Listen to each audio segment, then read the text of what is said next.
peut humblement, mais avec fierté, dire que la FEAST, à travers ce programme, contribue au renforcement des valeurs et principes démocratiques et universels au Sénégal. Cet important programme a été initié en 2007. Son but est de promouvoir un nouveau leadership politique en but d'éthique et de morale et qui, perpétuellement, va à la recherche de nouvelles connaissances théoriques et techniques dans une perspective d'asseoir et de mettre à jour ses compétences. Il offre aussi un espace apaisé d'apprentissage, de dialogue politique, dans le respect de l'opinion d'autrui.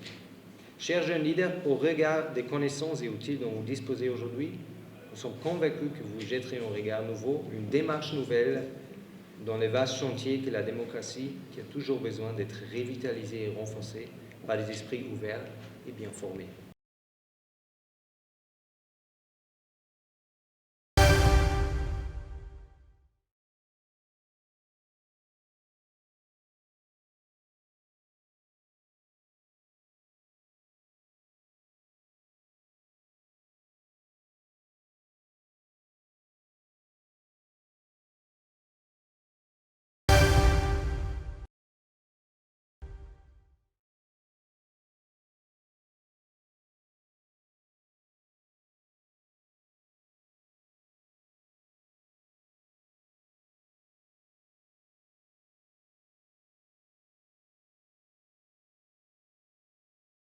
Elle m'a vraiment demandé de remercier chaleureusement la Fondation et je pense que c'est ce que j'ai essayé de faire.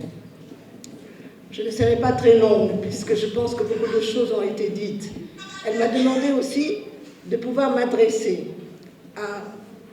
aux jeunes de cette promotion, de cette 14e promotion.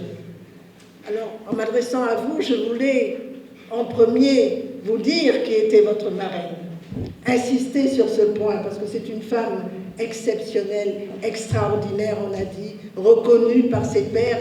Elle a commencé sa carrière en tant que magistrate. Elle fait partie des premières magistrates du Sénégal. Et je peux dire qu'avec Suzanne Diop-Vertu, qui en fait a été la première magistrate, Maïmouna Kane, ce sont des modèles. Nous les avons eus comme modèles et nous nous sommes inspirés d'elles parce que c'est elles qui ont ouvert la voie aux femmes dans la magistrature. Mama Diorboy, vous l'avez dit, a été juriste de formation et je puis lui dire qu'elle a été reconnue par ses pairs. Elle était très discrète, très humble et je pense, mais sous ce qu'on pourrait appeler un peu, pas de la timidité, mais de la réserve, elle était très rigoureuse, elle était très ferme dans ses décisions et dans ses convictions. Cher Young Leader, je ne sais pas ce que signifie pour vous personnellement l'appellation Young Leader, mais vous pouvez en être fier parce que c'est une reconnaissance de votre travail et de votre engagement pendant toute une année. Avec cette soirée, ce programme se termine, mais je suis convaincu que ce soir ne marque pas la fin d'un programme, mais plutôt un départ. Je vous encourage à mettre vos qualités, vos talents, votre énergie au service de votre pays. C'est un pays formidable, il mérite votre engagement. Merci pour votre attention.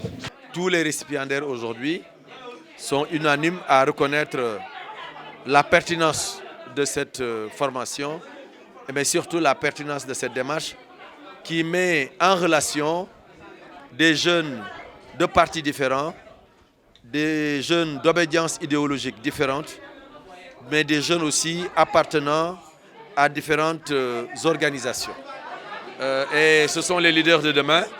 Si déjà ils tissent de bonnes relations entre eux, il n'y a pas de raison que demain, qu'ils ne puissent pas, chacun selon ses convictions politiques, chacun dans le cadre de son parti politique, qu'ils ne puissent pas mener un débat ou des débats sereins, des débats programmatiques, des débats qui n'auront rien de personnel, mais des débats qui vont se baser sur la diversité des programmes, mais aussi sur la diversité des opinions.